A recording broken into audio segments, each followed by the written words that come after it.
Hello Strongholders, this is TT from the engineering team, and I'm here to walk you through the new features in SHX Connect.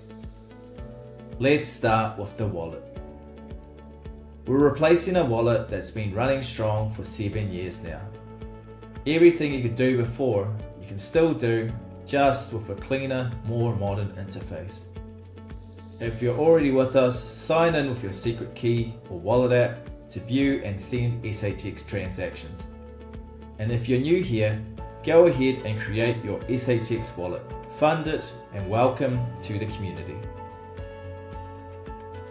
Next up is something brand new, the Escrow Dashboard. It's a single place for the community to track every escrow contract. Each escrow is assigned a number 1 through 60, and that number shifts as unlock and relock cycles occur. Want the full picture on any one of them? Just click View Details.